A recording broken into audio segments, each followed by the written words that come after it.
Hello నమస్తే, welcome back to our channel నా ప్రపంచం. అందరూ ఎలా ఉన్నారండి? మేమైతే చాలా బాగున్నాము. అలాగనే మీరందరూ కూడా చాలా చాలా బాగుండాలని చెప్పి కోరుకుంటూ ఈ వీడియోని అయితే మీకు షేర్ చేస్తున్నాను. వీడియో కనుక నచ్చితే మాత్రం తప్పకుండా ఒక లైక్ ఇవ్వండి.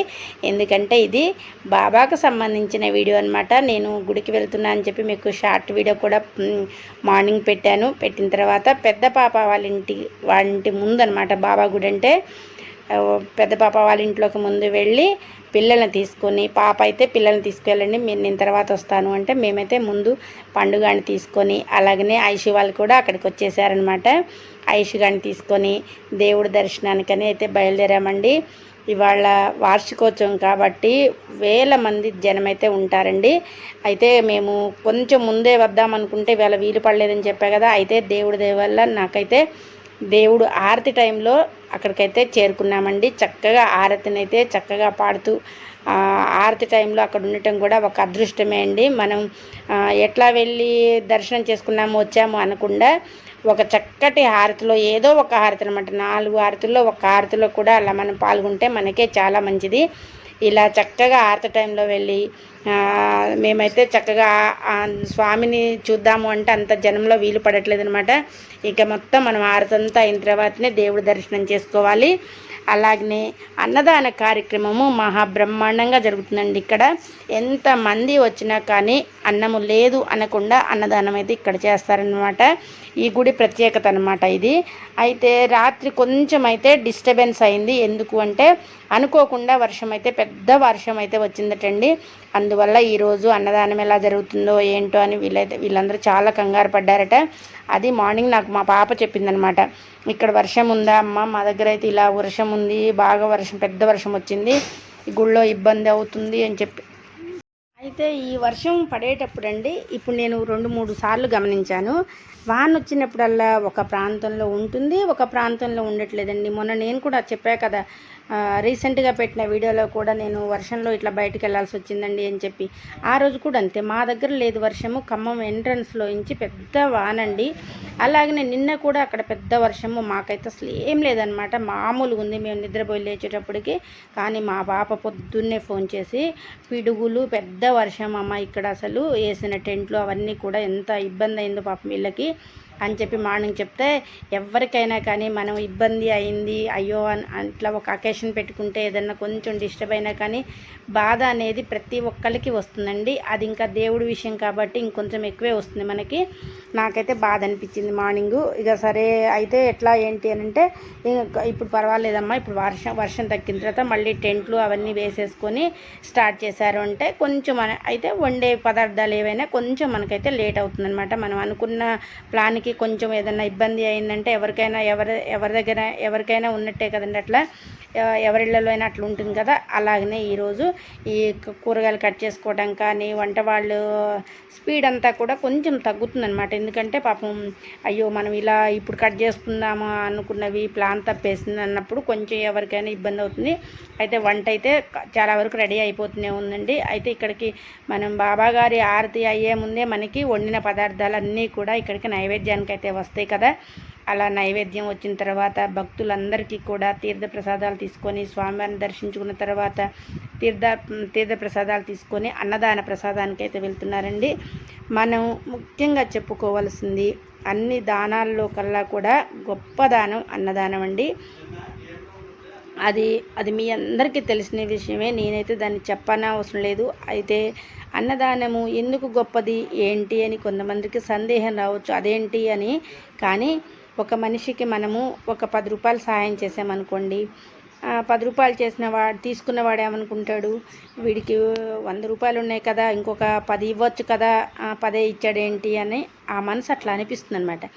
ఆ 100 రూపాయలు ఇచ్చిన వాడికి ఎవరైనా 1000 రూపాయలు సహాయం చేశారనుకోండి, వాడేమనుకుంటాడో తెలుసా, వీడికి 1000 ఉన్నాయి కదా, మనకి 100 రూపాయలు ఇచ్చాడేంటి, ఇంకా ఇవ్వచ్చు కదా, 200, 300 అట్లా ఇవ్వచ్చు కదా అని చెప్పి ఆ మనసు అనిపిస్తుంది. అలాగనే 10,000 ఉన్నవాడు 1000 రూపాయలు వాడికి సాయం చేసిన వాడి బుద్ధి అలానే ఉంటుంది. అలాగనే 1,00,000 ఉన్నవాడికి 10,000 సహాయం చేసిన అట్లానే ఉంటుంది. 1,00,00,000 ఉన్నవాడికి 1,00,000 సహాయం చేసినా అలానే ఉంటుంది. మనము డబ్బు ఎంత ఉండి ఎంత సహాయం చేసినా అండి, డబ్బు ఎప్పటికప్పుడు మనిషిని వేరే ఆలోచనలకి దారి తీస్తుందన్నమాట. చాలు ఇచ్చాడు తృప్తి, 5 రూపాయలు ఇచ్చినా కానీ వీడు మనకి ఇచ్చాడు తృప్తి పడటం అనేది ఉండదండి. అది ఎవరి విషయంలో కూడా ఉండదన్నమాట.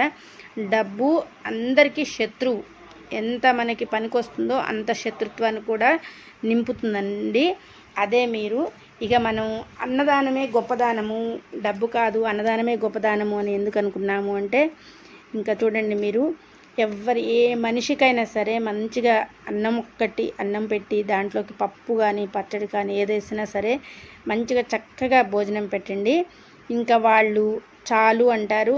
మీరు తర్వాత ఒక 10 నిమిషాలు ఆగైనా సరే పంచభక్ష పరమాన్నాలు చేస్తాము మేము, మీకు హెవీగా మంచి ఫుడ్ పెడతాము, ఇంకా అవి తెప్పిస్తాము ఇవి తెప్పిస్తాము రిచ్గా పెడతాము అన్నా కానీ అస్సలు ఒప్పుకోదండి మనసు. అది గొప్ప అన్నమాట.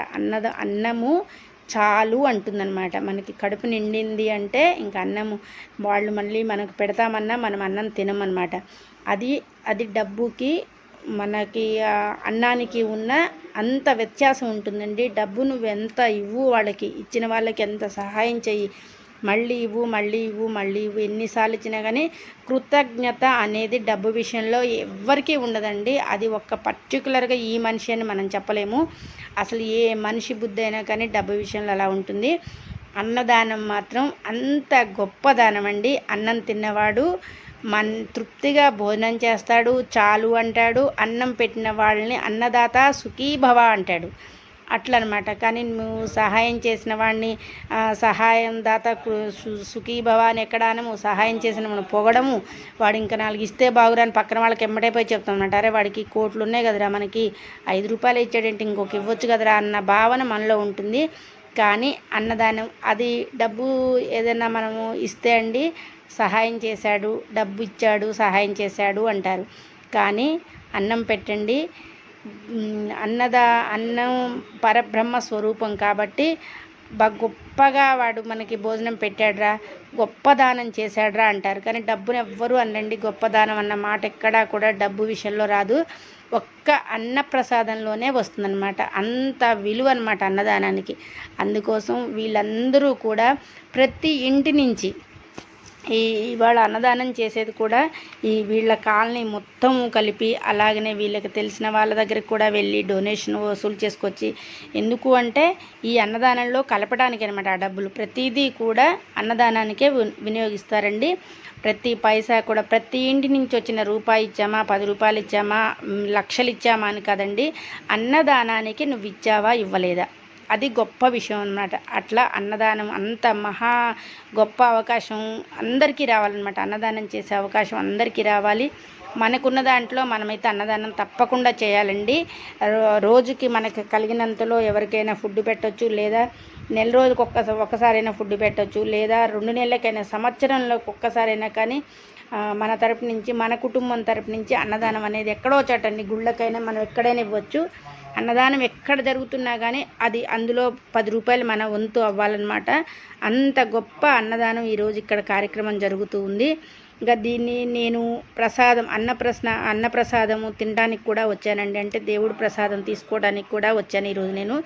అలాగనే మీకు మార్నింగ్ పెట్టిన వీడియోలో కూడా చెప్పాను నేను, నాకు ఒక కోరిక ఉందండి, అది దేవుడితో చెప్పుకుందామని వచ్చాను. అంటే మీరు ఈ దేవుడే తీరుస్తాడా, బాబానే తీరుస్తాడా అని మీకు ఒక డౌట్ రావచ్చండి. అయితే నేను ఫస్ట్ నుంచి కూడా ఎక్కువ మ్యాక్సిమం అనమాట కష్ట సుఖాలన్నీ కూడా సాయిబాబా గుడిలోనే పంచుకున్నానండి. అందుకోసం సాయిబాబా అంటే బాగా ఇష్టం అనమాట. ఇంకా ప్రతిదీ కూడా ఏ కష్టం వచ్చినా బాబాకు చెప్పుకోవటము, మేము వాళ్ళు ఇది కొనుక్కున్నాము సంతోషంగా ఉన్నామంటే బాబా దగ్గర షేర్ చేసుకోవడము, వెళ్ళాము బాబాకు దండం పెట్టుకోవడము, ప్రతి వస్తువు కూడా ఆయన దగ్గర పెట్టుకోవడము, అట్లా మాకు అలవాటు అనమాట. అందుకోసమే బాబాకి ఏ బాధ ఉన్నా కానీ సంతోషం ఏదైనా ఇవ్వాలి బాబా, ఇవాళ మాకు ఈ బాధ ఉంది అది తీర్చాలని చెప్పి అలా నేను సాయిబాబాకి మొక్కోవటం బాగా అలవాటండి. అందుకోసం నాకు ఈరోజు ఇక్కడ మంచిగా వార్షికోత్సవం కూడా రావటంతో తొందరగా పని అంతా చేసుకొని అన్నదానం కార్యక్రమంలో కూడా స్వామివారిని దర్శించుకున్న తర్వాత అన్నప్రసాదం కూడా తీసుకోవాలి. అన్నదానం ఎక్కడ జరుగుతున్నా కానీ మనం వెళ్ళాలండి. అన్నం ఒకటి, అన్నదాన ప్రసాదం ఒకటి తీసుకోవాలి. పసుపు కుంకుమలకి ఎవరు పిలిచినా కానీ ఎంత దూరమైనా కానీ వెళ్ళాలండి. ఈ రెండైతే మన జీవితాల్లో అత్యంత ముఖ్యమైనవి అనమాట. ఇక వెళ్ళేసి నేను చక్కగా భోజనం చేసేసి ఇలా ఈరోజైతే మొత్తం కూడా స్వామివారి సన్నిధులు అనమాట. అయితే రీసెంట్గా కూడా మేము ఇంకొక 10 డేస్లో ఇట్లా షిరిడి ప్రయాణం కూడా ఉందండి మాకు. అయితే మీరు షిరిడి వెళ్ళినప్పుడు మీరు అందరూ చాలామంది షిరిడి వెళ్ళే ఉంటారు కదండి. అక్కడ కూడా చూసారా, మనకి ఆరతి జరుగుతున్న సమయంలో ఆ పవిత్రమైన స్థలంలో ఎక్కడ కూర్చున్నా కానీ మన మనసు పులకించిపోతుందన్నమాట. మనకి ఆరతి బాబా ఎదురుగుండానే ఉండాలి, ఎదురుగుండానే పాడాలని కాకుండా ఆ ప్రాంతంలో ఎక్కడ కూర్చున్నా కానీ మనకి ఆ మైకులు ఆ వీడియోలు అన్నీ చూస్తూ ఉంటాం కదండి, ఆరతి వీడియోలన్నీ కూడా. అప్పుడు మనసంతా కూడా పులకించిపోతుందంటారు కదా, అలా అంత సంతోషకరమైన వాతావరణం ఉంటుందండి. అదనమాట బాబా గొప్పతనం, అదనమాట. ఇంకా నేను ఇట్లా షిరిడి వీడియోలు కూడా మీకు మేము వెళ్ళే వీడియోలన్నీ కూడా మీకు షేర్ చేస్తానండి. ప్రతి ఒక్క వీడియో కూడా మీరు చూసి లైక్ చేయండి. అలాగనే మీకు ఏదన్నా కొంచెం అందులో ఉపయోగకరమైన మాట చెప్పాను అనుకుంటే నాకు ఒక థ్యాంక్ యూ అని చెప్పండి, లేదా కామెంట్ బాక్స్లో కామెంట్ అయినా పెట్టండి. ప్రతి ఒక్క వీడియో కూడా మీకు ఏదో కొంత ఒక విషయం ఏదైనా చెప్పాలని చెప్పి కొంచెం అయితే తాపత్రయపడుతూ ఉంటానండి. అవన్నీ కూడా మీకు తెలిసిన విషయాలు. అయితే ఏంటంటే మనకు చెప్పే పద్ధతి, అవునా ఏదైనా తెలియని మనం చెప్పామనుకో, నిజంగా ఇదానా, ఇది ఇలానా, అది ఇలానా అని అంటూ ఉంటాం. కాబట్టి అలా మనకి తెలిసింది ఏదైనా ఉంటే ఇతరులతో షేర్ చేసుకోవడము, అందరూ బాగుండాలి, అందులో మనం ఉండాలి అనేది ఆలోచన పెట్టుకోవాలండి ప్రతి ఒక్కళ్ళం కూడా. నా ఆలోచన అంతా కూడా అలానే ఉంటుంది. నా ఆలోచనని మీకు నా మాటల్లో ఎప్పటికప్పుడు చెప్పాలి అనుకుంటూ ఉంటాను. ఇంకా కొన్ని సందర్భాలు వచ్చినప్పుడు మాత్రం నేనైతే చెప్పకుండా ఉండలేనండి. ప్రతిదీ కూడా మీతో ఇట్లా షేర్ చేసుకుంటూ ఉంటాను. ఇలా ఈరోజు మొత్తం అయిన తర్వాత ఇంకా మాకు తెలిసిన వాళ్ళకి కూడా వచ్చి దండం పెట్టుకోమని చెప్పాను నేను. అంటే ఏదన్నా మనసులో కొన్ని ఇబ్బందికరమైన పరిస్థితులు ఉన్నప్పుడు, కొన్ని మంచిగా అనిపించినప్పుడు ఇంట్లో మనకు తెలిసిన విషయం మనం ఇతరులతో షేర్ చేసుకుంటే చాలా మంచిదండి. కష్టాన్ని ఇతరులతో చెప్పుకోవాలన్నమాట. మనలో మనమే దాచుకొని బాధపడకూడదు. అలానే ఇంకా ఇదంతా అయిన తర్వాత ఇక ఐషు వాళ్ళతోటి కొద్దిసేపు గుళ్ళో ప్రసాదాలు అయిపోయినాయి, దేవుడు దర్శనం చేసుకున్నాం. అన్నీ అయిన తర్వాత మళ్ళీ ఇంట్లోకి వచ్చేసామండి. ఇంట్లోకి వచ్చిన తర్వాత చుట్టాలు చెప్పా కదా, చెల్లి వచ్చేసిందనమాట. తను కూడా దర్శనం చేసుకుంది కానీ అయితే మరి ఏ టైమే ఏంటే, మరి నేను 3 అవుతుంది, ఎట్లా రావాలి ఏంటి అన్నది. పర్వాలేదు, ఈరోజు మొత్తం కూడా గుడి మంచిగా ఉంటుంది, అందువల్ల నువ్వు ఏదో ఒక టైంలో వచ్చేసిరా. అది కాక అన్నప్రసాదం కూడా నేను ఇంటికి తెచ్చి ఉంచానండి తన కోసం. అందుకోసం నువ్వు నేను తెచ్చిన ప్రసాదం ఇక్కడ కొంచెం తిందువు కానీ వచ్చి దండం పెట్టుకుంది కానీ అంటే తను కూడా వచ్చేసింది. ఇంకా పిల్లలతో కాలక్షేపము, కబుర్లు ఇవే ఉంటాయండి. ఇంకా కొంచెం ఉంటుంది కదా మాట్లాడుకునే ఒకటి, అలా మాట్లాడుకొని ఇక తర్వాత నేనైతే ఇంటికి బయలుదేరే టైం అయితే అయ్యిందనమాట. ఇంటికి వెళ్ళి ఇంకా ఇంట్లో పనులు ఉంటాయి కదండి, మాకు కూడా గుడి ఉంది. ఆ గుడిలో కూడా ప్రతిరోజు కూడా భజన కార్యక్రమాలు నేను పెడుతూ ఉంటాను కదా మీకు వీడియోస్ మొత్తం కూడా. ఇంకా అక్కడ కూడా నేను అటెండ్ అవ్వాలన్నమాట. అయితే ప్రతి పనిలో కూడా మనం అక్కడ దేవుడి కార్యక్రమాలు ఏం జరుగుతున్నా వెళ్ళాలి. మన గుళ్ళో ఏమైనా జరుగుతున్నా కానీ మనం వెళ్ళాలి. అంటే మనం వెళితే 10 మంది మనతో పాటు కూర్చుంటారు. 10 మంది కూడా దైవ భక్తిలో నిమగ్నం అవుతారనమాట. తెలియని వాళ్ళు కూడా వచ్చి దండం పెట్టుకుంటారు, కష్టం దేవుడితో చెప్పుకుంటారు. ఏ దేవుడికి చెప్పుకున్నా ఒకటే అండి, కష్టం తీర్చమనే చెప్పుకుంటాం ప్రతి ఒక్కళ్ళం కూడా. ఇలా మేమంతా అయిపోయి తను కూడా బాబా గుళ్ళోకి తీసుకువెళ్తూ ఉన్నానమాట. దండం పెట్టుకున్నద్దు గనరా. అసలు మార్నింగ్ వచ్చినట్టయితే నాతో పాటే తీసుకెళ్లేదానండి. తను మార్నింగ్ రాలేకపోయిందనమాట. అయితే నేను కూడా మార్నింగ్ ఫోన్ చేసినప్పుడు తను లిఫ్ట్ చేయలేదు, లేకపోతే నేను వచ్చే సమయానికి తను కూడా వచ్చేదనమాట. అలా ఏదన్నా దగ్గరలో ఉన్నారు వీళ్ళు రాగలుగుతారు అన్న వాళ్ళకైతే తప్పకుండా ఫోన్ చేస్తానండి. ఇట్లా దేవుడి దగ్గరికి వెళ్తుంటే మాత్రం ఇలా వచ్చేసి బాబా గారిని కూడా. అయితే మార్నింగు అంత జనం అండి, రష్లో ఎక్కడా కూడా బాబాని ఫోటో తీయటం కానీ మంచిగా వీడియో అయితే ఏది నేను తీయలేకపోయినాను. ఇప్పుడు నాకు కూడా తనతో పాటు వచ్చి ప్రశాంతంగా బాబా గారిని మళ్ళీ ఒక్కసారి దర్శించుకొని నేను చక్కగా నాకు ఒక కోరిక ఉందండి. ఆ కోరిక కోరుకోవడానికే ఈరోజు నేను వచ్చాను. తప్పకుండా తీరుస్తాడనమాట. ఆ కోరిక తీర్చిన తర్వాత మళ్ళీ నేను ఏం కోరుకున్నాను అనే విషయం కూడా మీకు షేర్ చేస్తాను. చాలా నాకు నమ్మకం అనమాట అండి. ప్రతిదీ కూడా బాబాకు చెప్పటము, బాబా మా జీవితంలో ఎంత ముఖ్యమో కూడా నేను ఒక వీడియో మీకు చెబుతాను. బాబా వల్ల మేమేం పొందాము అనేది కూడా మొత్తం కూడా మీకు చెప్తానండి. ఇంకా ఇలా మొత్తం కూడా ఈ రోజంతా కూడా ఇలా జరిగిందండి. ప్రతిదీ కూడా మీకు షేర్ చేస్తూ నా సంతోషాన్నైనా నా బాధనైనా ఏదైనా కానీ మీతో షేర్ చేసుకుంటూ ఉంటాను.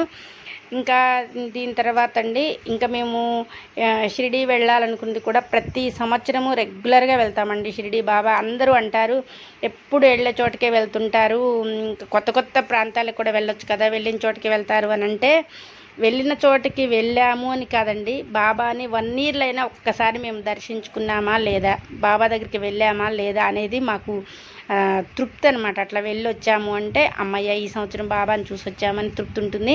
అయితే నేను పిల్లల ప్రెగ్నెన్సీ వల్ల నేను 1 సంవత్సరం డిలే అయినానండి, వెళ్ళలేకపోయినాను. అందుకోసం మళ్ళీ ఇప్పుడైతే వెళ్ళాలని చెప్పి రిజర్వేషన్ అవన్నీ అయితే పూర్తి అవుతూ ఉన్నాయి.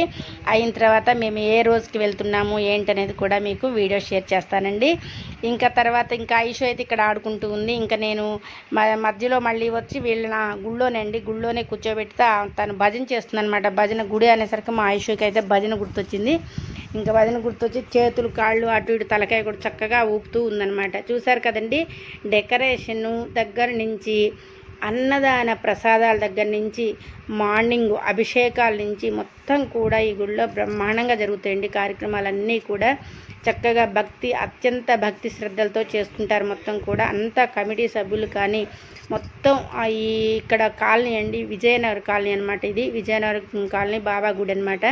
మనకి బైపాస్లో మనకి షాపింగ్ మాల్కి దగ్గరండి, చెన్నై షాపింగ్ మాల్ ఉంది కదా, దానికి దగ్గర అనమాట, పక్కనే అనమాట.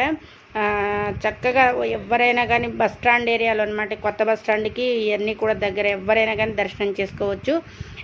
అంతా అయిపోయి వాళ్ళకి బాయ్ చెప్పేస్తున్నామండి. నేను కూడా ఈ వీడియోకి బాయ్ చెప్పేస్తున్నాను. అందరూ కూడా ఈ వీడియో చూసి లైక్ చేయండి, షేర్ చేయండి, సబ్స్క్రైబ్ చేసుకోండి. Thank you for watching.